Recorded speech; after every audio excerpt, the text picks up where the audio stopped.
Sir. हाँ, बस बढ़िया। अब आप शुरू कर सकते हैं। तो स्वागत है सर आपका मंदसौर विश्वविद्यालय के जनसंचार एवं पत्रकारिता विभाग में। और आज हमने वेबिनार की हमारी जो सीरीज है उस कड़ी में आपको इनवाइट किया है। अभी कुछ दिन पहले ही रंजीत कपूर सर आए हुए थे, इस माध्यम से जुड़े हमसे और हमारे छात्रों को मार्गदर्शित किया। तो अब हम आपसे आपको जो है इनवाइट किया इस संदर्भ में कि जर्नलिज्म की फील्ड में आने वाला समय कैसा होगा। बिजनेस पत्रकारिता से आप जुड़े रहे हैं, जो है और कुछ मैगजीन्स में आपने बहुत लिखा है, जो हमारे छात्र हमेशा से पढ़ते रहे और हमारा सपना रहा है कि हम भी उसमें लिख सकें और लिखने की कोशिश भी की। हम कितना सफल हो पाए यह एक अलग विषय है। तो मैं आपको आमंत्रित कर रहा हूं कि सर आप आएं और अपना कीमती समय जो आपने हमें दिया है वो हमारे छात्रों को प्रोवाइड कराएं। Thank you sir, invited. जी, बहुत बहुत धन्यवाद मनीष भाई। और हमें उम्मीद है कि जो हमारे छात्र हमसे जुड़ रहे हैं, उनको जो कुछ भी उनके साथ मैं अपना अनुभव साझा कर पाऊंगा वो उनके आगे चल करके करियर के लिए वो बहुत उपयोगी साबित हो सकेगा। देखिए, आज जो आपने हमें टॉपिक दिया है वो ये है कि मीडिया इंडस्ट्री का अब स्वरूप क्या होगा। तो इसको आप तीन जी। तीन हिस्सों में बांट लीजिए। अभी तो ये है कि मौजूदा स्थिति क्या है, कोरोना के पहले की स्थिति क्या थी और कोरोना के बाद की स्थिति क्या होने वाली है। अगर आपको मैं कुछ आंकड़े बताऊं कि इस समय में ताजा स्थिति क्या है, तो हमारे देश में इस समय आपको पता है लगभग 926 इलेक्ट्रॉनिक चैनल्स हैं प्राइवेट सेक्टर में, जिसमें से लगभग 386 386 जो हैं वो न्यूज चैनल हैं। आप सोच लीजिए 386 न्यूज चैनल। इसमें से शायद हमें 10 का भी नाम हम जो है एक सुर में नहीं बता पाते हैं, लेकिन 386 हमारे पास प्राइवेट न्यूज चैनल हैं, दूरदर्शन के अलग हैं। इसके अलावा अगर आप न्यूज़पेपर की बात करें तो न्यूज़पेपर और पीरियोडिकल्स यानी कि समाचार पत्र और पत्रिकाएं 20 जनवरी 2020 तक की जो संख्या है वो 1,44,893, देश भर के 1,44,893। और अगर मैं सर्कुलेशन की बात करूं, चूंकि अभी सर्कुलेशन का हमारे पास जो पुराना नंबर है वो लगभग बताता है कि 43 करोड़ हर रोज अखबार हमारे यहाँ बिका करती हैं। अब सोचिए कि 133 करोड़ की आबादी है और 43 करोड़ अखबार हमारे देश भर में बिकते हैं अलग अलग भाषाओं में। चूंकि हम लोग बात कर रहे हैं मध्य प्रदेश के विश्वविद्यालय से, तो ये एक बहुत ही गर्व की बात है कि मध्य प्रदेश का जो अखबार है दैनिक भास्कर, वो दुनिया के 3 प्रमुख अखबारों में से एक है। अगर सर्कुलेशन वाइज करूं तो जो उसमें पहली संख्या है वो है योमुमी सिम्बुम, ये जापान का अखबार है। दूसरा जो है वो भी जापान का है, वो अशाही सिम्बुम। ये दोनों शिम्बुम अखबार जो हैं वो जापान के हैं। अगर उनका मैं सर्कुलेशन देखूं तो 81 लाख और 56 लाख के लगभग में है। और दैनिक भास्कर का जो भोपाल एडिशन है वो हर रोज 43 लाख बिकता है, यानी कि ये संख्या अपने आप में काफी भी महत्वपूर्ण है। अगर दूसरे नंबर पे आए तो दैनिक जागरण है, जो लगभग 41 साढ़े 41 लाख बिकता है। और टाइम्स ऑफ इंडिया मुंबई की अगर हम बात करें तो वो लगभग 28 लाख के लगभग में बिकता है। तो यानी कि हिंदी जो है और जो हमारी क्षेत्रीय भाषाएं हैं उनका महत्व जो है वो काफी ज्यादा रहा है समाचार माध्यमों के मामले में। रेडियो की मैं बात करूं तो एफएम आप सभी लोग सुनते होंगे, खासतौर पे युवाओं के बीच काफी लोकप्रिय है।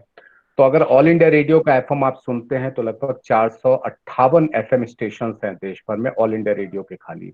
और मैं अगर प्राइवेट की बात करूं तो 381 है, आपके भोपाल में भी है, हो सकता है मंदसौर में भी शायद एक या एक दो एफएम जरूर आते होंगे, खासतौर पे रेडियो मिर्ची शायद मेरे ख्याल से वहां पे आता है। प्लस ऑल इंडिया रेडियो के एफएम जो है वो आप सुन जी। सकते हैं। तो ये तो कहानी है अभी जो मौजूदा स्थिति है मीडिया की, या यूं कह सकते हैं कि जो आंकड़े हैं जो क्या कहानी कहते हैं। अब मैं आपको जो अखबार दिखा रहा हूं ये हमारा देश का सबसे प्रमुख अखबार जिसको टाइम्स ऑफ इंडिया हम लोग नाम से जानते हैं। अगर मैं, ये आज का एडिशन है और देखिए ये अखबार अब सिर्फ 18 पन्ने का है। एक दौर ऐसा था कि एक दिन में ये 60 पन्ने तक आया करते थे। किसी किसी दिन में दिवाली का समय होता था तो 70 या 72 पन्ने होते थे सप्लीमेंट के साथ। आज सिर्फ 18 पन्ने हैं। और इसका जो सप्लीमेंट है वो इसके साथ ऐड कर दिया गया है, यानी कि जो दिल्ली टाइम्स आप देख रहे हैं ये इसके साथ ऐड हो गया, पहले अलग से आता था। इसी तरीके से अगर मैं आपको बताऊं, ये दैनिक जागरण है। दैनिक जागरण भी पहले लगभग 24 पन्ने का आता था, इसका सप्लीमेंट अलग से होता था। आज देखिए सिर्फ ये 10 पेज का अखबार आ रहा है, सिर्फ 10 पेज का अखबार है आपको। इसके अलावा मैं अगर बिजनेस अखबार की बात करूं तो हम जो दो बिजनेस अखबार जो देश के प्रमुख हैं, जैसे इकोनॉमिक टाइम्स हैं, इकोनॉमिक टाइम्स का भी अगर आप पेज देखेंगे तो ये पेज घट करके सिर्फ 12 रह गया है। ये क्या बता रहा है? और आप इन अखबारों को पता नहीं आप में से कितने लोग हैं जो रोज अखबार पा रहे हैं, क्योंकि कई जगहों पर अखबार के डिस्ट्रीब्यूशन और सर्कुलेशन में भी काफी समस्या है, लोगों तक पहुंच नहीं पा रहा है। लेकिन जो लोग भी अखबार देख पा रहे होंगे उससे एक अंदाजा लग जा रहा होगा कि अखबार में आज के दिन में विज्ञापन नहीं है। आज आप पूरा अखबार देख लेते हैं, 12 पन्ने का अखबार है, 16 पन्ने का अखबार है, 10 पन्ने का अखबार है। भास्कर जैसे भोपाल का जो है वो 12 पन्ने का आ रहा है। आप 12 पन्ने का भास्कर उठाते हैं भोपाल का, पहले होता था कि ऑलमोस्ट आप देखेंगे तो 2 3 पेज 4 पेज तक जो है वो विज्ञापन हो जाता था। आज के दिन में वो मुश्किल से आधा पन्ने का विज्ञापन होता है। उसमें से भी ज्यादातर जो होते हैं वो क्लासिफाइड होते हैं, मतलब उसकी जो रेट होती है वो सबसे कम होती है। अब आप कहेंगे कि मैं ये क्यों बता रहा हूं आपको, इससे आपको क्या लेना देना है? देखिए बहुत साफ है कि आज के दिन में अखबारों के पन्ने कम हो गए हैं। इसका मतलब है कि अखबारों में जो नौकरी के मौके हैं वो कम होते जा रहे हैं। और यहाँ पर अगर आप टीवी चैनल्स पे अगर आप चले जाएं, वहां पे स्थिति थोड़ी बेहतर है। आज के दिन में भी टीवी चैनल्स, अगर आप चाहे देश के प्रमुख जो टीवी चैनल हैं, चाहे आज तक की बात करूं, एबीपी न्यूज की बात करूं, टीवी 18 की बात करूं, न्यूज 18 इंडिया की बात करूं, या आपके ऐसे तमाम अखबारों तमाम चैनल्स की बात करूं, तो आपने उसमें महसूस किया होगा कि वहां पर अभी भी विज्ञापन हैं। और वहां पर अगर आप चाहें तो खुद ही एक अंदाजा लगा सकते हैं। एक एक फॉर्मूला याद रखिए, 7 13 22 27, 7 13 22 27, ये आधे घंटे का जो टाइम साइकिल होता है उसमें पहला विज्ञापन का जो आता है वो 7 मिनट 7वें मिनट पे आता है, दूसरा 13वें मिनट पे आता है, तीसरा 22वें मिनट पे आता है और चौथा 27वें मिनट पे आता है। अब आप ये केवल देखिएगा कि ये 4 टाइम जोन में कितने विज्ञापन आ रहे हैं, तो इससे आपको एक अंदाजा मिल जाएगा कि चैनल्स पे विज्ञापन आ रहे हैं कि नहीं आ रहे हैं। दूसरा आपको कैसे देखना है कि जो टिकर आता है, जिसको स्क्रॉल भी हम लोग कहते हैं, ये सबसे प्रीमियम होता है। किसी भी टीवी चैनल में सबसे ज्यादा विज्ञापन की दर उस स्क्रॉल के लिए होता है, क्योंकि उस स्क्रॉल में क्या होता है कि जब आपका एड का रोटेशन होता है वो बहुत तेजी से होता है, यानी कि एक ही विज्ञापन, दाग अच्छे हैं, सर्फ का जैसे ये लाइन है, पंच लाइन है, दाग अच्छे हैं, वो दाग अच्छे हैं 1 घंटे में 3 बार आ जाएगा। और वही चीज अगर आप 10 10 सेकंड के स्पॉट पे तौर तौर पे देखें, या जो एड ब्रेक आता है उसमें देखेंगे, तो उसमें वो एक बार आधे घंटे में आएगा। उसके लिए लागत जो होगी वो 25,000 रुपए होगी, स्क्रॉल की जो लागत होगी वो 1 लाख रुपए की होगी। इसीलिए आज के दिन में सबसे ज्यादा विज्ञापन आपको नीचे टिकर पे दिखाई देने लगा है।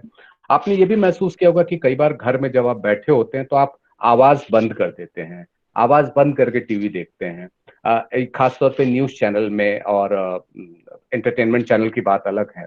तो वो क्यों आवाज बंद करके भी देखते हैं तो भी आपका जो अटेंशन है, आपका जो ध्यान है, वो स्क्रॉल पे काफी ज्यादा होता है, क्योंकि उसमें खबरें बहुत तेजी से आती हैं और उस पर विज्ञापन भी दिखता है। इससे आपको, अगर ये दो चीज आपने देखा, जो मैंने आपको टाइम का डिफरेंस बताया और स्क्रॉल देखा, देखेंगे तो आपको अंदाजा लग जाएगा कि टीवी चैनल पे अभी भी स्थिति थोड़ी बेहतर है। लेकिन अखबारों की हालत बहुत खराब है। वहां पर विज्ञापन चूंकि है नहीं, और आपको पता ही है कि एक अखबार छापने की लागत लगभग 32 रुपए 35 रुपए आता है। पिछले दिनों सरकार ने उसके ऊपर, अखबार का जो न्यूज प्रिंट आता है, न्यूज प्रिंट के ऊपर आपका 10% का जो है वो ड्यूटी भी है। तो उसकी वजह से जो मीडिया हाउसेस हैं उनकी परेशानी काफी बढ़ गई है। अब इसका नुकसान कौन उठाएगा? पत्रकार उठाएगा, क्योंकि पत्रकार एक ऐसा चीज है जिसको लगता है कि आप कम लोगों पे भी काम करा लेंगे। अब एक आदमी जैसे एक दिन में मान लीजिए कि 2,000 वर्ड लिखता था, अब वो 5,000 वर्ड लिख रहा है। उसको मल्टीटास्किंग करना पड़ रहा है। मल्टीटास्किंग का मतलब ये है कि जैसे आप कल्चर की रिपोर्टिंग कर रहे हैं तो लगे हाथों कहा जाता है भाई चलो पुलिस थाने भी घूम आना, क्राइम को भी देख आना, वहां पे क्या कुछ हुआ है। अगर मान लीजिए कि शहर में कोई और गतिविधि हो रही, किसी नेताजी का प्रेस कॉन्फ्रेंस है, तो कहा जाएगा अरे एक चक्कर वहां भी लगा आना। तो ये मल्टीटास्किंग जो है वो अखबार में बढ़ता जा रहा है। ये एक बहुत ही खतरनाक ट्रेंड है। खतरनाक इसलिए है क्योंकि आपके अंदर की जो योग्यता है एक खास बीट पे काम करने की, वो खत्म होती जा रही है। और इससे क्या होगा कि आगे चल करके अगर आप एक स्पेशलाइज्ड रिपोर्टर बनना चाहेंगे तो वो आपके लिए आसान नहीं होगा, क्योंकि आपकी ट्रेनिंग जो है आपको 5 बीट पे दे दिया गया है। सुबह में आप नेताजी का प्रेस कॉन्फ्रेंस कर रहे हैं, दोपहर में आप फलाने पुलिस चौकी में चले आ रहे हैं जहां पे 2 आदमी पकड़े गए हैं, दोपहर के बाद किसी रैली में आपको भेज दिया जाता है, और शाम को आकर के आप तीनों की कहानी लिखते हैं। तो आपकी जो एक योग्यता होती है किसी एक विषय पर लिखने की, वो काफी कमजोर पड़ जाती है। ये हमारा एक पहलू है जो आने वाले दिनों में काफी तेजी से बढ़ेगा। तो एक पहलू तो यहाँ पर यह है। एक और संभावना जहां पर काफी हमने लोगों को जाते हुए देखा, खासतौर पे मेरा जो अपना अनुभव है, जिन विश्वविद्यालयों में मैं जाता हूँ वहां से काफी लोग एफएम ज्वाइन कर रहे हैं, रेडियो में काफी लोग ज्वाइन कर रहे हैं। और रेडियो में प्रोड्यूसर की और खासतौर पे जो क्रिएटिव राइटिंग है, जिनको लिखने की बहुत अच्छी है, उनके लिए काफी अच्छा मौका बन रहा है। लेकिन वहां पर भी स्थिति यह है कि अगर आज आपने एक गूगल करेंगे, आप गूगल में लिखिएगा प्राइवेट एफएम चैनल, उसको आप अगर गूगल करेंगे तो उसका तुरंत आएगा प्राइवेट चैनल, टीवी चैनल ने 600 करोड़ रुपए के पैकेज की सरकार से मांग की है, क्योंकि वहां पर भी विज्ञापन नहीं है। मामला साफ है, चाहे अखबार हो, चाहे टीवी हो, चाहे एफएम हो, इन सबको सरकार की ओर से ऐसा कोई समर्थन मिलता नहीं है। तो आखिरकार उनकी कमाई जो है वो कहां से आएगी? वो कमाई आएगी विज्ञापन से। अब विज्ञापन तो है नहीं। आप बाकी कंपनियों का देखें, विज्ञापन है नहीं। सरकार की तरफ से विज्ञापन देखें, वो विज्ञापन है नहीं। सरकार की ओर से अतिरिक्त मदद मिलने की बात है, वो नहीं मिल रही है। तो आखिरकार कोई भी आपको अपनी जेब से नहीं खिलाने वाला है, ये आपके दिमाग में आ जाना चाहिए। ये कोरोना काल का एक सबसे दुखद पहलू है, और इसको हम लोग दिल्ली जैसे शहर में रह करके या मुंबई के बारे में जब सुनते, अपने दोस्तों से बातचीत होती है, वहां सुन करके अजीब सा लगता है। और मुझे ये लगता है कि जब मैं छात्रों से बात करूं, जब मैं आप जैसे युवाओं से बात करूं, तो आप कहीं ये ना कहें कि इतने निगेटिव क्यों हो रहे हैं।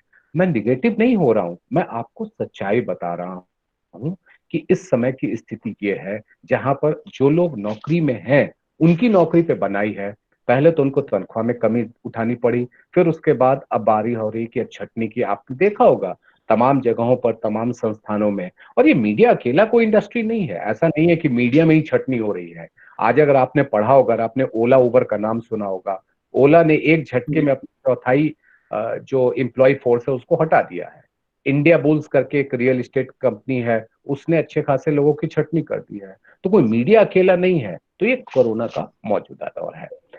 इसमें हमें एक और चीज का ध्यान रखना है कि क्या अर्थव्यवस्था में ऐसी स्थिति है जो आगे चल करके कोई उम्मीद जगा रही हो? थोड़ी उम्मीद है।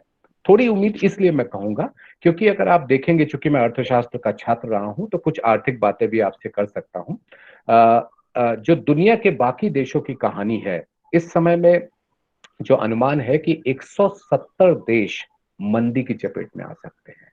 लेकिन 3 देश ऐसे हैं जो शायद मंदी की चपेट में नहीं आएंगे: भारत, चीन और इंडोनेशिया। ये एक अच्छी खबर है। लेकिन लेकिन यहां पर आपको मैं एक डिस्क्लेमर दे रहा हूं, इतना ज्यादा आप खुश ना हो जाएं। एक डिस्क्लेमर यहां पे देना जरूरी है। क्या भारत की विकास दर 2% रहने की अनुमान है। अब 2% क्या हमारी जरूरत के लिए काफी है? अगर हमारी अर्थव्यवस्था 2% की दर से बढ़ती है, तो आपके मन में पहला सवाल ये उठेगा कि आप क्यों इतने निराशावादी हो रहे हैं। लेकिन आपको ये भी सवाल उठाना चाहिए कि क्या ये हमारी जरूरत को पूरा कर सकता है? शायद नहीं। यही हमारे लिए परेशानी है। दूसरा क्या है कि हमारी अर्थव्यवस्था का अगर आप स्ट्रक्चर देखें, जो उसका स्वरूप देखेंगे, तो लगभग 50 से 57% जो है वो सेवा क्षेत्र से आते हैं। मतलब जैसे आपका होटल इंडस्ट्री है, आईटी इंडस्ट्री है, आईटीईएस है, इस तरह के सेक्टर से लगभग जो हमारा जीडीपी में योगदान होता है, अर्थव्यवस्था में योगदान होता है, लगभग 57% का होता है। इसके बाद दूसरे स्थान पे है उद्योग, जिसकी हिस्सेदारी लगभग 30% है, और बाकी हिस्सेदारी है कृषि की, 13% के लगभग में वो बनती है।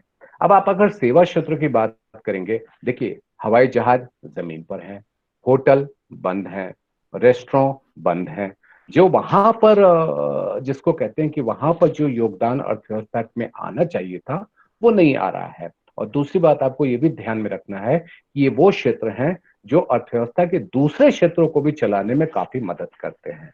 तो वहां पर स्थिति अब धीरे धीरे सुधर रही है। जैसे हमारे लिए एक अच्छी खबर आई है कि 25 तारीख से हवाई जहाज की सेवाएं शुरू होगी। रेलवे में काफी कुछ शुरू हो चुका है, 1 जून से 200 और रेलवे जो है शुरू होंगे। लेकिन बाकी जो सेवा क्षेत्र के दूसरे उद्यम हैं वो अभी भी बंद रहेंगे।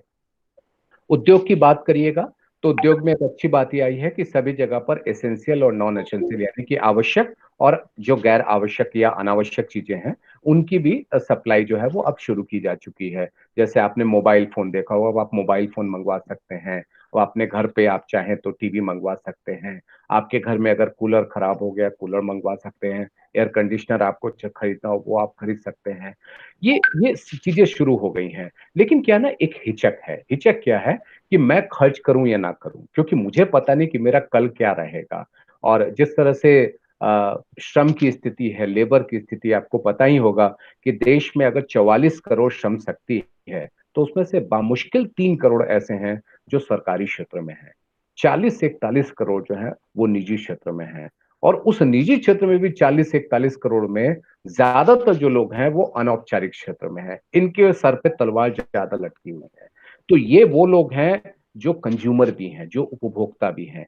जब सामान नहीं खरीदेगा कोई तो कंपनियां नहीं चलेंगी। जब कंपनियां नहीं चलेंगी तो वो विज्ञापन नहीं देंगी। विज्ञापन नहीं देंगी तो उसका असर हमारे अखबार, हमारे टीवी चैनल, हमारे एफएम स्टेशन पे पड़ेगा। तो मीडिया इंडस्ट्री की इस समय में हालत काफी कमजोर सी बनती हुई दिख रही है। और अब आगे चल करके यहाँ जो मैं तीसरे चरण में आना चाहता हूँ, वो ये है कि अब आगे क्या स्थिति होगी। देखिए, सब कुछ बुरा नहीं होगा। मैंने आपको बहुत सारे जो कहते हैं ना, बहुत ही पेसिमिस्ट या निराशावादी मैंने बातें करी, लेकिन वो इसलिए की क्योंकि मैंने आपको हकीकत बताई कि क्या कुछ चल रहा है। लेकिन क्या ऐसे में आपके लिए कोई उम्मीद है? कैसे करेंगे? एक पहला, जो सबसे पहला है, आप मल्टीटास्कर बनिए। मल्टीटास्कर का मतलब क्या होता है? आप जैसे टीवी चैनल पे जाना चाहते हैं तो आपके अंदर एक योग्यता ये होनी चाहिए कि आप रिपोर्टिंग कर सकते हैं। दूसरी योग्यता होनी चाहिए कि आप कैमरा चला सकते हैं। तीसरी योग्यता होनी चाहिए कि आप उसकी एडिटिंग कर सकते हैं। ये मल्टीटास्किंग है। और आज के दिन में कैमरा इतने आसान आ गए हैं, आज के मोबाइल, आप हर किसी का मोबाइल अपने आप में प्रॉपर स्टूडियो है। मोबाइल में जिस तरह के सॉफ्टवेयर्स आ गए हैं वो सॉफ्टवेयर आपको एडिटिंग करने में मदद करते हैं। तो जब आप टिकटॉक वीडियो बनाते हैं, टिकटॉक वीडियो में आप अपनी सारी क्रिएटिविटी दिखाते हैं। यही क्रिएटिविटी अगर आप न्यूज में भी आप यूज कर लें तो आपके लिए बहुत अच्छी अपॉर्चुनिटी है। क्योंकि कोई भी टीवी चैनल उस आदमी को सबसे ज्यादा प्रेफर करेगा जो मल्टीटास्कर हो, जो आकर के कहे कि मैं ये 3 काम 4 काम एक साथ कर सकता हूं। यदि वो यो योग्यता साबित कर देता है तो उसके लिए भविष्य काफी अच्छा होने वाला है। जो लोग अखबार में जाना चाहते हैं, अखबार में जाने वालों के लिए देखिए, लिखना जो है, संस्थान कोई भी हो आपको लिखना नहीं सिखाता, ये आप याद करके रख लीजिए। आपके अंदर लिखने की जो क्षमता होती है वो प्राकृतिक है, नैसर्गिक है।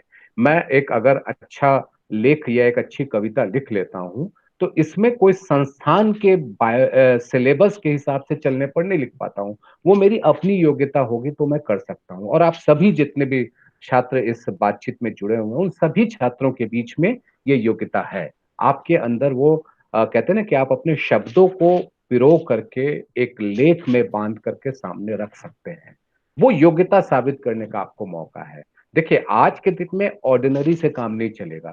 साधारण होना काम नहीं करेगा, असाधारण होना काम करेगा। तो आपको असाधारण होना है। असाधारण होने के लिए आपको क्या करना है कि जो आपकी योग्यता है उसको खुल करके जाहिर करिए। हम में से बहुत लोग ना इंट्रोवर्ट होते हैं। आपने ये शब्द सुना होगा, एक्सट्रोवर्ट हैं, इंट्रोवर्ट हैं। कुछ अंतर्मुखी होते हैं, कुछ बहिर्मुखी होते हैं। मैं कहता हूं अंतर्मुखी अब मत होइए। आप अपनी योग्यता को खुल करके सामने रखिए। आप कैसा लिख सकते हैं, किस विषय पे लिख सकते हैं, और इसमें भी लिखने के बारे में कुछ हट करके आपके अंदर योग्यता है कि नहीं। मैं कई जगह संस्थानों में जाता हूं तो सबसे पहले जब छात्रों से पूछता हूं कि आप आगे चल करके किस बीच पे काम करना चाहते हैं, आपको हैरानी होगी कि सबसे पहले जो संख्या आती है वो आती है अपराध की। सबको लगता है कि क्राइम पे लिखना सबसे आसान काम है, अपराध पे तो कोई भी लिख लेगा। लेकिन आपको मैं एक चीज मैं कहना चाहूंगा कि अपराध पे लिखना सबसे कठिन है। एक आदमी की हत्या होती है। जैसे आप में से बहुत सारे लोग क्राइम पेट्रोल शो देखते होंगे, सावधान इंडिया शो देखते होंगे। इन शो में आपने एक चीज महसूस किया, एक लाइन की कहानी होती है, राम ने श्याम को मारा, लेकिन वो 1 घंटा चला जाता है। ये लिखने वाले की कलाकारी होती है। तो अपराध पे लेखन अपने आप में बहुत बहुत जिसको कहते हैं ना, बहुत आसान नहीं है। ये आपको करना होगा। जैसे आपको मैं एक उदाहरण दूं, शम्स ताहिर खान साहब हैं, आज तक पे आते हैं, जो वारदात का शो करते हैं रात को 11 बजे। कभी आपको मौका मिले तो शम्स का शो देखिए। या श्रीवर्धन त्रिवेदी जो एबीपी न्यूज पे आते हैं, अ, चैन से सोना है तो जागते रहो, सबको वो जगाते रहते हैं, वो शो आप देखिए। और जी दोनों की स्क्रिप्टिंग ऑलमोस्ट वो लोग खुद ही करते हैं। शम्स मेरे पुराने मित्र हैं, उनकी स्क्रिप्टिंग का मैं बहुत बड़ा कायल हूँ। बहुत मुझे लगता है कि वो एक कला जो है वो शायद कुछ अलग किस्म की है। या श्रीवर्धन करते हैं, श्रीवर्धन थिएटर से काफी समय जुड़े रहे हैं, तो उनका जो वॉइस पिच होता है वो आप देखेंगे अलग डिफरेंट टाइप का होता है, लेखन अलग तरीके की होती है। ये सब शोज आप देख करके ना लिखने के बारे में सोचिए कि एक चीज को किस तरीके से एक्सप्लेन किया गया है। बाकी आपके शब्द हैं, आपकी भावनाएं हैं, आप उसको पिरो लेंगे। लेकिन ये है कि कभी आप देखेंगे, अपने आसपास की चीजों को देखेंगे, टीवी चैनल देखेंगे। आप टीवी चैनल्स पे कभी भी जाइए, चाहे वो समाचार का हो चाहे गैर समाचार का हो, वहां पर कोशिश करिए सीखने का। सीखना आपने क्या है? सीखना यह है कि किस तरीके से भावनाओं को व्यक्त किया जा रहा है।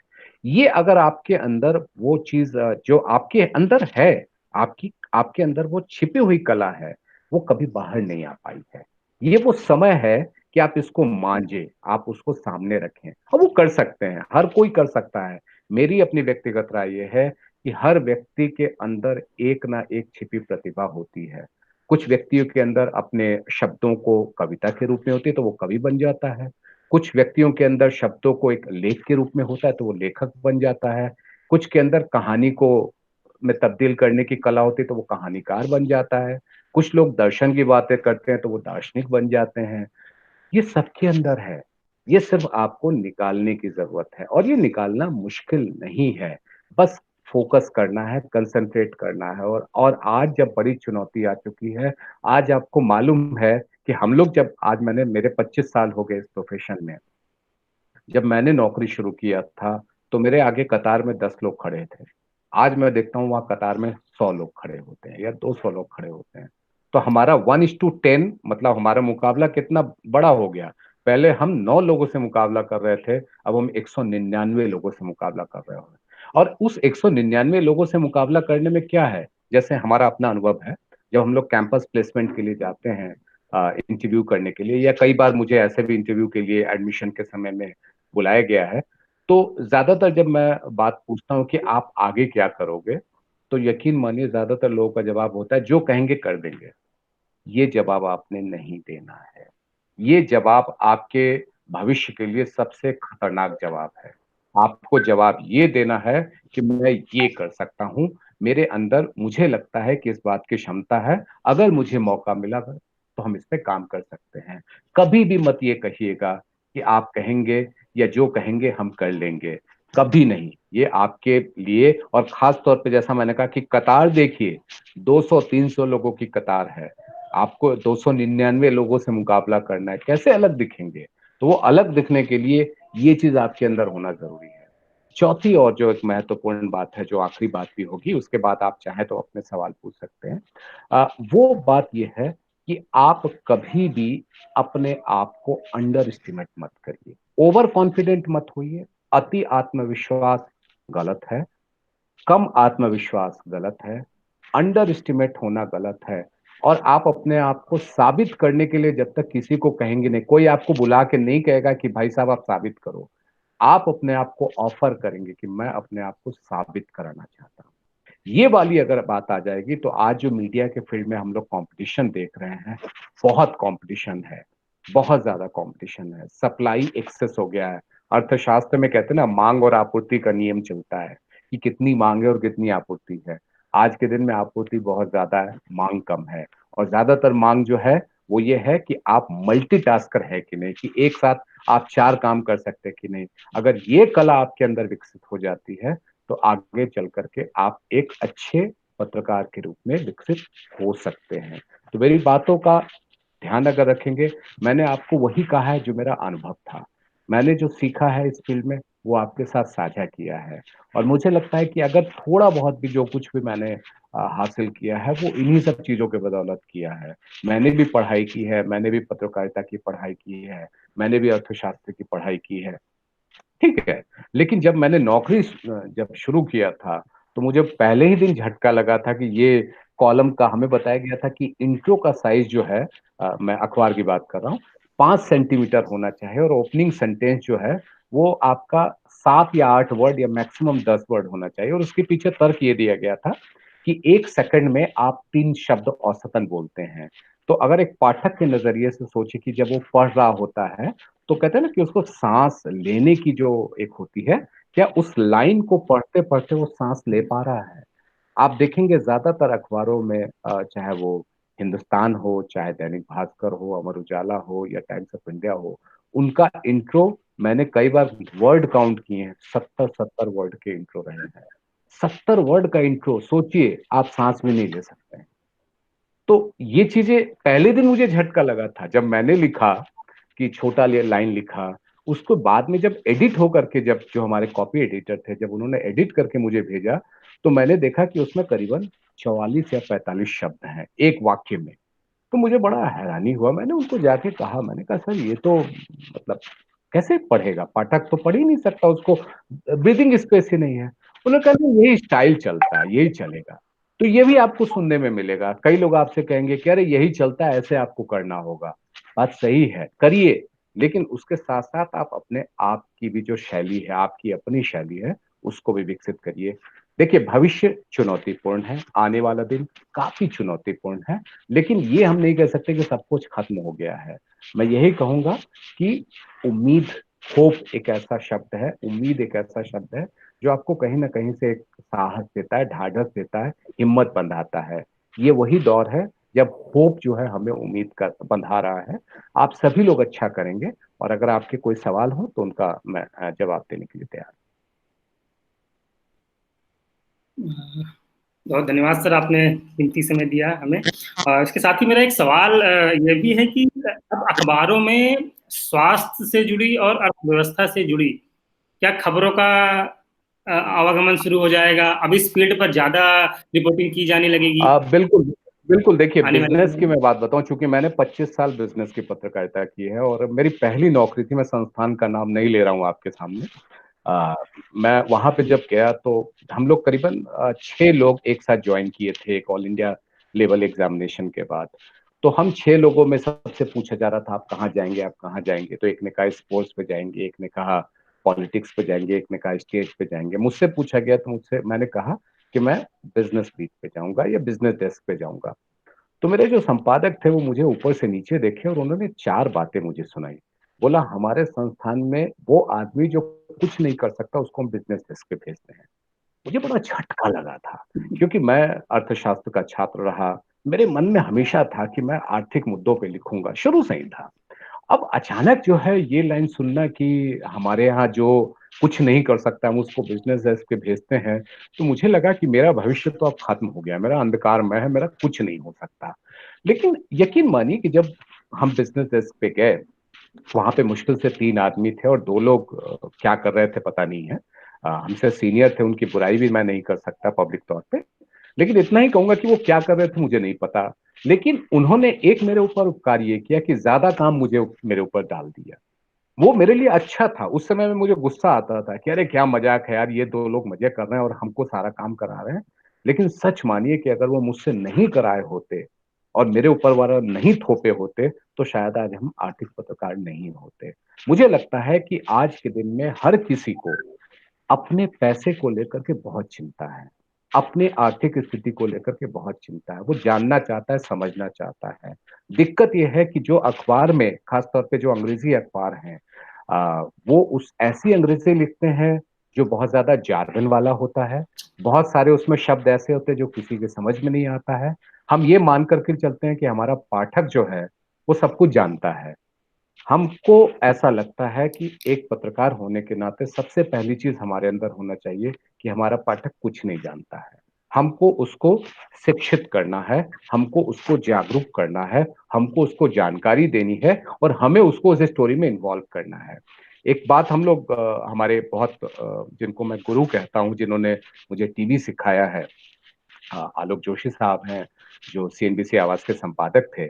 आलोक जोशी साहब ने एक दिन मुझे यही कहा था कि कभी भी एक स्टोरी करो तो सबसे पहले ये सोचो कि उस स्टोरी में तुम कहाँ हो। मतलब तुम कहने का मतलब कि एक व्यक्ति उसमें अपने आप को, एक दर्शक अपने आप को अगर उस स्टोरी में पा लेगा तो वो स्टोरी सक्सेसफुल होगी। तो मुझे लगता है कि आर्थिक विषयों के लिए खासतौर पे अब के दौर में, पहले भी था, लेकिन था कि हम लोगों को उस उनके हिसाब से जानकारी नहीं दे रहे थे। अब लोग ज्यादा से ज्यादा जानकारी मांग रहे हैं। अब आप देखें कि आज तक पे 2005 तक बिजनेस आज तक चला करता था, आधे घंटे का डेडिकेटेड शो था। 2005 से 2019 तक उन्होंने बिजनेस के सारे शोज बंद कर दिए। और आप देखिए कि जो दो हिंदी के बिजनेस चैनल हैं, सीएनबीसी आवाज और जी बिजनेस, आज के दिन में सीएनबीसी आवाज कई मौकों पर और जी बिजनेस भी कई मौकों पर, खासतौर पे बजट के दिन, आज तक से ज्यादा टीआरपी ले जाता है। ये कौन लोग हैं जो देखते हैं? ये वो लोग हैं जिनको अपनी आर्थिक स्थिति, अपने पैसे, अपने भविष्य की आर्थिक परिस्थितियों को जानने की इच्छा होती है, समझने की इच्छा होती है। तो इसलिए मुझे लगता है कि अर्थव्यवस्था, आर्थिक मुद्दों के ऊपर बहुत स्कोप है, बहुत ज्यादा संभावना है। और जो मैंने आपसे एक बात कही थी कि इंटरव्यू में जाएं तो ये मत कहिएगा कि कुछ भी कर लेंगे, ये कहिएगा कि मैं आर्थिक विषयों पर लिख सकता हूं। भरोसा दिलाता हूं कि आपके लिए संभावना दूसरे के मुकाबले कम से कम 10% ज्यादा हो। एक सवाल हमारे स्टूडेंट्स की तरफ से भी, इसके बाद हम इस चर्चा को समाप्त करते हैं। कपिल, सवाल है कोई आपका? नमस्कार सर, मेरा नाम कपिल शर्मा है सर। जी कपिल। सर मैं पत्रकारिता का छात्र हूं सर, लेकिन सर मैं एक ऐसे क्षेत्र से हूं जहां पर आमतौर पर यह प्रश्न मुझसे पूछा जाता है कि कपिल, तुम पत्रकारिता में तो पढ़ रहे हो, लेकिन पढ़ाई क्या कर रहे हो? आदरणीय, मेरा यकीन मानिए, जो प्रश्नावली मैंने तैयार कर रखी थी, आपके एक एक अनुभवों के शब्दों ने मेरी जिज्ञासाएं पूर्ण रूप से समाप्त कर दी। लेकिन पत्रकारिता का विद्यार्थी हूं सर, मुझे से सिखाया जाता है कि पत्रकार कभी संतुष्ट नहीं होता। सर मेरा प्रश्न यही है कि सर, छोटे शहरों की तुलना में बड़े शहर के छात्र कितने मल्टीटास्कर होते हैं? और यदि सर छोटे शहर के छात्र यदि कम मल्टीटास्कर होते हैं तो क्या गलती वो कर जाते हैं जिनको उनको आगे जाकर के भुगतना पड़ता है सर? कपिल, आप जिस परिस्थिति से गुजर रहे हैं वो उस परिस्थिति से मैं भी गुजर चुका हूं। और मैं आपको बताऊं कि जब मैंने नौकरी शुरू किया था तो हमारी जो बड़ी चाची, आप समझते होंगे चाची को हम जिनको कहते हैं, ताई भी कहते हैं, तो बड़ी चाची जी ने मुझसे पहला सवाल ही पूछा था, क्या करते हो बेटा? मैंने कहा मैं पत्रकार हूँ। तो उनका अगला जो जवाब था कि लगता है बेटा बीए फेल कर गए थे। तो ये एक धारणा थी। तो खैर, अब उनकी सोच को मैं बदल नहीं सकता था, लेकिन अब वो मुझसे खुश रहती हैं। जो आपका सवाल है छोटे शहर बनाम बड़े शहर, मैं आपको सच्चाई बता रहा हूँ, मैं भी एक छोटे से शहर से आता हूँ। मैंने कोई महानगर, अब रहता हूँ दिल्ली में, अलग बात है, लेकिन मेरी पैदाइश, मेरी शुरुआती पढ़ाई लिखाई पटना और बनारस जैसे शहर में हुई है। वहां से मैंने देखा कि वहां पे जो पत्रकारिता के अंदर एक लगन है, एक मेहनत है, वो शायद दिल्ली में नहीं है। दिल्ली, मुंबई में मैंने ये महसूस किया कि ज्यादातर लोग वो हैं, अरे हो जाएगा, अरे ठीक है मैं फोन पे बात कर लूंगा, कर दूंगा। वहां पे वो स्पॉट पे जाकर के जब तक चीजों को गहराई से नहीं देखते हैं तब तक वो नहीं लिखते हैं। मल्टीटास्किंग, आप ईटीवी का नाम आपने सुना है? जी सर। ईटीवी का पूरे देश भर में मैक्सिमम स्ट्रिंगर का नेटवर्क है और उनके एक एक स्ट्रिंगर अपने आप में कंप्लीट जर्नलिस्ट हैं। कैमरा कह लीजिए, लिखने का कह लीजिए, स्टोरी का एंगल देख लीजिए। जितने भी बड़ी स्टोरीज अगर ब्रेक हुई है ना, चाहे किसी भी बड़े चैनल पर, उसका स्रोत एक छोटे शहर का एक पत्रकार है, जो शायद दिल्ली मुंबई में बैठा हुआ आदमी उस पत्रकार के महत्व को नहीं समझ पा रहा है, लेकिन उस बड़ी कहानी को उसी शख्स ने पहले लेवल पे दिया। मैं आपको कई घोटाले गिना सकता हूं, लेकिन ये वो समय नहीं है। कई ऐसी चीजें हुई हैं जो मुझे उन्हीं शहरों के, उन छोटे शहरों से रहने वाले जो हमारे बड़े पत्रकार हैं, मैं उनको कभी भी छोटा पत्रकार नहीं कहता, मैं उनको बड़ा पत्रकार कहता हूं, क्योंकि वो हमें सिखाते हैं कैमरा, वो हमें सिखाते हैं लिखना, और सबसे महत्वपूर्ण है न्यूज का एंगल उससे बेहतर कोई नहीं जानता है। न्यूज का खट कहते हैं ना इसको, ये खबर है, क्योंकि उनको मालूम है कि मेरी खबर, एक खबर पे मुझे 2000 रुपए मिलेंगे। मेरी खबर बिकेगी कैसे? जब तक वो प्रॉपर एंगल नहीं होगा। तो एंगल ढूंढने की कला उनके अंदर होती है। ये दिमाग से कपिल निकाल दीजिए कि छोटे शहर में छोटे पत्रकार होते हैं, छोटे शहर में बड़े पत्रकार होते हैं, उनके अंदर लगन, मेहनत काफ़ी होती है। बहुत धन्यवाद सर, बहुत धन्यवाद। जी सर, आपको बहुत धन्यवाद, आपने बहुत कीमती समय हमें दिया। आपके पास समय कम है, ये हम जानते हैं, एक अभी सवाल आपको लिया ऑन जा एयर भी सकता जाना है। है, एक दो सवाल अभी है, 5 मिनट है मेरे पास। ठीक है, तो और कोई सवाल करना चाहता है?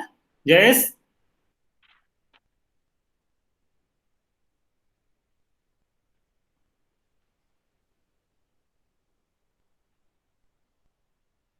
कोई और सवाल करना चाहता है? ठीक है सर, मैं मेरी तरफ से एक सवाल और है कि मोबाइल जर्नलिज्म जब से आ गया है, मोबाइल के आने से चीज़ें आसान तो हुई हैं, लेकिन वो क्वालिटी नहीं आ पा रही है अभी भी। क्वालिटी का लेवल आप देखें तो बस कुछ दिखाने के नाम पे कुछ भी दिखाया जा रहा है। तो इससे कैसे निपटा जाएगा आने वाले समय में? देखिए, कैमरा क्या है, कैमरा आपकी आंखें हैं, जो आपकी आंखें देखती है वही उसको रिकॉर्ड करता है। अगर रिकॉर्डिंग के समय में बेसिक चीजों को ध्यान में रख ले, जिसको हम लोग कहते हैं ना कि close, mid and wide, CMW जिसको हम लोग कहते हैं, CMW का फॉर्मूला अगर आप अपना लें, 3-3 सेकंड का शॉट आपने बनाना है, 3 से 5 सेकंड का क्लोजअप हो गया, 5 सेकंड का मिड हो गया, 5 सेकंड का वाइड हो गया, फिर आप जिसको कहते हैं कि एक आप जूम इन कर लीजिए, जूम आउट कर लीजिए, एक आप टिल्ट अप कर लीजिए, टिल्ट डाउन कर लीजिए, 12 सेकंड, 15 सेकंड, ये काउंटिंग लेकर के चलेंगे ना, आपकी क्वालिटी अच्छी हो जाएगी। मैं मानता हूं कि उस समय में जब आप शूट कर रहे होते हैं तो इतना आसान नहीं होता है कि वो कैलकुलेट करते रहें, ये धीरे धीरे आएगा। लेकिन शुरुआती तौर पे आप इस तरीके का रखिए कि एक शॉट मुझे क्लोज लेना है, एक मुझे मिडिल लेना है, एक मुझे वाइड शॉट लेना है, दो मुझे पैन लगाना है, दो मुझे टिल्ट अप या टिल्ट डाउन लेना है। ये वैरायटी अगर आप 6-7 शॉट दे देंगे, अमूमन टीवी में मोजो में लोग क्या कर रहे हैं, ओपन वाइड फ्रेम खोल करके रख दिया, उसी में सारी चीजें रिकॉर्ड कर लेते हैं। वहां पे आपकी क्रिएटिविटी नहीं आती। क्रिएटिविटी आपकी तब है कि जब आप उसमें वैरायटी ले आते हैं। वैरायटी लाना मुश्किल नहीं है, वही कैमरा है, वही मोबाइल फोन है जिससे आप ये चीजें शूट कर सकते हैं। और आजकल बहुत सारे सॉफ्टवेयर आ गए हैं जो कि आपको ऑनलाइन एडिटिंग की भी फैसिलिटी देते हैं। कई जगहों पर वो फ्री ऑफ कॉस्ट अवेलेबल है, तो वो आप एक कर सकते हैं। जी हाँ, शादाब। शादाब, सवाल पूछिए। Yes sir. हाँ sir, good morning sir, I am Shadab Chaudhary. जी शादाब, बोलिए। सर, जैसे कि आपने बताया, आप भी एक बहुत छोटे से शहर से हैं। जी। तो सर, आपको इस मुकाम पे पहुंचने में कितना स्ट्रगल फेस करना पड़ा? एक हम लोग हिंदी में कहावत कहते हैं, चप्पलें चटकाना। मैंने भी बहुत यस। चप्पलें चटकाई हैं। और यस सर। शुरुआती दौर में मैं आपको बताऊं कि 1.5 साल तक मैं अपने व्यक्तिगत अनुभव के तौर पे आपसे मैं कह सकता हूं, पहले 1.5 साल मेरे लिए इतने ज्यादा मुश्किल वाले थे, मुझे समझ में नहीं आ रहा था कि मुझे रहना चाहिए या नहीं रहना चाहिए। कई बार ऐसा होता था कि मेरे जेब में जिसे कहते हैं ना, शाम के खाने का भी पैसा नहीं होता था। लेकिन कोई बात नहीं, मुझे लगता है कि हम लोग जब संघर्ष करते हैं ना, तो संघर्ष करने के बाद जब आपको उसको कामयाबी मिलती है, आप उसको एंजॉय करते हैं और आप उस संघर्ष को याद रखते हैं। तो देखिए, होता है, संघर्ष करना है और संघर्ष करेंगे तो आप यकीन मानिए आप कामयाब होंगे। कामयाबी के लिए पहली सीढ़ी संघर्ष की है। हम लोग संघर्ष में घबरा जाते हैं। हमें लगता है कि हमें किसी की पहुँच चाहिए, किसी का पैरवी चाहिए, कोई हमारे लिए कह देगा तो हमारा काम आसान बन जाएगा। ये सब आप दिमाग से निकाल दीजिए। मैं मानता हूँ कि कई जगहों पर ये चलता है। मैं ये नहीं कहूँगा कि बिल्कुल नहीं चलता है, सब जगह पे आपके अपने कई जगहों पर नहीं चलता है, ये भी बात सही है। आपके अंदर अगर प्रतिभा है, आपके अंदर काबिलियत है, शुरू में मैंने कहा कि मैं मुझे 1.5 साल लगे अपने आप को एस्टैब्लिश करने में। एक अखबार है, नाम मैं किसी अखबार का संस्थान का नहीं ले रहा हूँ। उस अखबार में एक सज्जन थे, उस समय में ये मैं आपको बात बता रहा हूँ 95 की। सर। एक आलेख लेकर के गया उनके पास कि भाई साहब मेरा छाप दीजिए। एक लालच था कि 200 रुपये मिल जाएंगे मुझे। 200 रुपये उस समय में बहुत बड़ी रकम होती थी और एक अखबार में छप जाएगा तो और बड़ा हो जाएगा। उन्होंने देखा भी नहीं, उन्होंने वो ऐसे देखा, कहते नहीं यार मजा नहीं आ रहा है। तो यार कोई बात नहीं, बाहर निकला, सीढ़ी पे बैठ करके लिखने की कोशिश की। कोई लैपटॉप फोन तो होता नहीं था, तो मैंने अपने हाथ से कागज पे लिखने की कोशिश की। करीबन 6 या 7 बार ऐसा हुआ कि उन्होंने मुझसे करवाए। मैंने 7वें बार में जाकर के उन्होंने कहा अच्छा ठीक है रख दो, हम देख लेंगे। तो देख लेने का मतलब पत्रकारिता में यही होता है कि आपका कुछ नहीं होगा, आप जाइए, खत्म है, थैंक यू वेरी मच। तो मैंने कहा चलो ठीक है देख लेंगे, तो देख लेंगे। हमने देख लेने पे एक वर्ड पे भरोसा कर लिया, और भरोसा करने के बाद हम आ गए। खैर करीबन 10 या 12 दिन के बाद वो मेरा आलेख छप गया। आज वही शख्स ऐसे हैं, जब एक दिन ऐसा आया कि उन्होंने मुझसे कहा, फोन किया एक दिन कि उनको जरूरत है काम की। आप बताइए कैसा लगेगा मुझे। सर लेकिन लेकिन मैंने उनको याद नहीं दिलाया, क्योंकि मैं नहीं चाहता था कि मैं उनको शर्मिंदा करूं कि भाई साहब आपने मुझे सीढ़ियों पे बैठ के लिखाया था। मेरा ये आपसे आग्रह है कि कभी भी संघर्ष से घबराइए नहीं, संघर्ष को हमेशा याद रखिए। जितने ज्यादा उन चीजों को आप याद रखेंगे, उतना ज्यादा आगे बढ़ने की आपके अंदर इच्छा मजबूत होगी। नहीं तो अगर आप जिस दिन ये कहेंगे कि मैंने हासिल कर लिया या मुझे अब कुछ करने की जरूरत नहीं है, खत्म है आपका life. Right sir, thank you sir. बहुत धन्यवाद सर। आपका जो बहुत एनर्जेटिक सेशन रहा। हम चाहते थे कि आपको लंबा सुने, लेकिन आपके पास समय की बहुत कमी है। इस वजह से हम आपको यही कह रहे हैं कि आप ऑन एयर जाएं। अपना जो अभी आपका 12 बजे से प्रोग्राम है, आप आए, आपने हमें अपना कीमती समय दिया, और हमारे छात्रों के साथ बिजनेस पत्रकारिता और तमाम आने वाले समय में जिस तरीके की चुनौतियां जर्नलिज्म में होने वाली हैं, उसको लेकर के अपनी बात रखी। इसके लिए आपका बहुत शुक्रिया। आप हमें आने वाले समय में भी समय देंगे, इसी उम्मीद के साथ आपको मैं धन्यवाद दे रहा हूँ। बहुत बहुत धन्यवाद, और आप सभी को शुभकामनाएं। खूब अच्छा करें, और कभी भी आपको लगे आप हमें याद कर सकते हैं। मैं आपसे जब भी समय मिलेगा तो हम जरूर बात करेंगे, कोई दिक्कत नहीं। बहुत बहुत धन्यवाद sir. Thank you sir. Thank you sir. Thank you sir.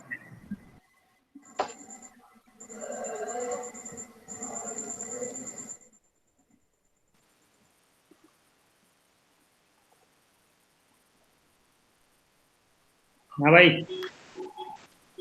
Sir कैसे हो आप?